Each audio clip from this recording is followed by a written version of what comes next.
എറണാകുളം ജില്ലയുടെ അതിരുകളിൽ എവിടെയോ ഉള്ള ഒരു ഗ്രാമമാണ് നിങ്ങൾ ഈ കാണുന്നത്. സ്ഥലവാസികൾക്ക് അപമാനകരമാവുമെന്ന് കരുതി സ്ഥലപ്പേര് ഞങ്ങൾ പറയുന്നില്ല. ഈ പ്രദേശത്ത് പണ്ട് എന്ന് പറഞ്ഞാൽ അങ്ങനെ വലിയ പണ്ടൊന്നുമല്ല, ഒരു 3-4 കൊല്ലം മുമ്പ് മഹാനായ ഒരു കള്ളൻ ജീവിച്ചിരുന്നു. കോട്ടയം കൊച്ചുണ്ണി.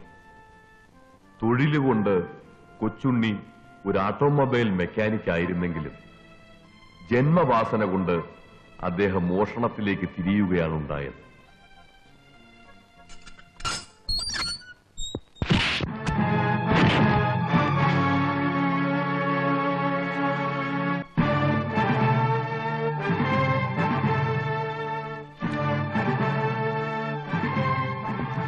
പുള്ളിക്ക് ആഹാരം കൊടുത്തോളൂ. കൊടുത്തു സാർ.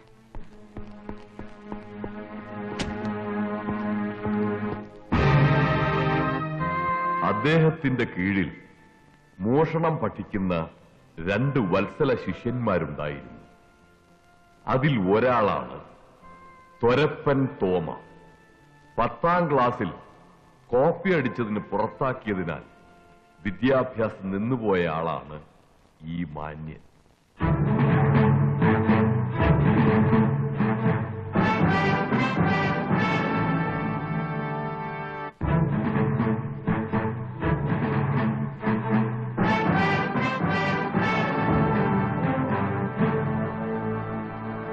രോഗിണിയായ അമ്മയും വിവാഹപ്രായമായി വരുന്നൊരു സഹോദരിയും മാത്രമാണ് തൊരപ്പന് ജീവിച്ചിരിക്കുന്ന ഏക ബന്ധുക്കൾ.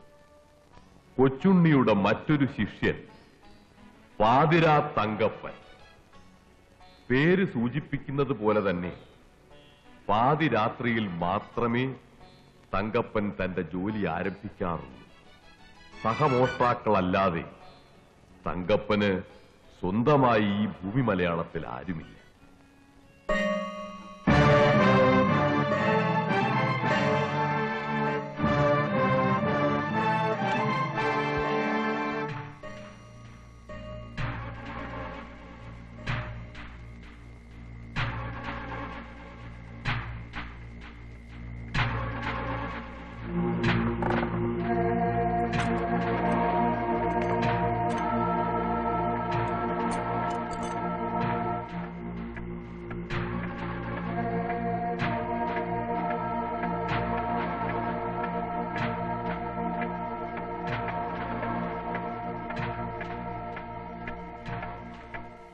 ഈ പ്രപഞ്ചത്തിലുള്ള എല്ലാ വസ്തുക്കളും ഒരു മോഷ്ടാവിന്റെ കണ്ണിൽ മോഷണ വസ്തുക്കളാണ്. അടിസ്ഥാനപരമായി എല്ലാ മോഷ്ടാക്കളും സൗന്ദര്യ ആരാധകരാണ്. കവർന്നെടുക്കാനുള്ള ആസക്തി നമ്മളിൽ ഉണ്ടാകുന്നത് അതുകൊണ്ടാണ്. ഒരു കണക്കിന് നമ്മളാണ് മക്കളെ യഥാർത്ഥ സോഷ്യലിസ്റ്റുകൾ. നമുക്ക് കൊട്ടാരമെന്നോ കുടിലെന്നോ വ്യത്യാസമില്ല. നമുക്ക് വേണ്ടത് കൊട്ടാരത്തിലും കിട്ടും, കുടിലും കിട്ടും. ഒരു നാട് ഭരിക്കാൻ വലിയ കഴിവൊന്നും വേണ്ട, പക്ഷെ ഒരു നാട് മുടിക്കാൻ കഴിവ് വേണം. ആശാനെ, പ്രധാനമായി എന്തൊക്കെ ആയുധങ്ങളാണ് ഈ ജോലിക്ക് കയ്യിൽ കരുതേണ്ടത്? കല്ല്, കത്തി, കമ്പി, ചുറ്റിക, ഇഷ്ടിക, കോരിക, പല്ല്, പുല്ല്, എല്ല്. എന്തിന്? ഒരു കഷ്ണം നൂല്, ഒരു സൂചി പോലും നമുക്ക് ആയുധങ്ങളാണ്. എന്ത്, എവിടെ, എപ്പോ, എങ്ങനെ പ്രയോഗിക്കണം എന്നുള്ളതാണ് പ്രശ്നം. ഇതെന്താണ്? ബ്ലേഡ്. ക്ഷൗരം നടത്തിയിട്ട് വേണോ ഈ പണിക്കിറങ്ങാൻ? താടി മുഖേന പിടികൊടുക്കാതിരിക്കാൻ മുഖക്ഷൗരം അത്യാവശ്യമാണ്. ഇത് വലിയൊരു ബ്ലേഡിന്റെ ചെറിയ ചെറിയ കഷ്ണങ്ങളാണ്. ഇതിലൊരു നിസാര വസ്തുവായി കാണരുത്. ലക്ഷം രൂപ സൂക്ഷിച്ചു വെച്ചിട്ടുള്ള ഒരു തുകൽ സഞ്ചി അറുത്ത് കീറാൻ ഇവനൊരു കഷ്ണം മതി. ഇതിനെ ഇങ്ങനെ വിരലുകൾക്കിടയിൽ ഒളിപ്പിച്ചു വെക്കണം. കണ്ടോ?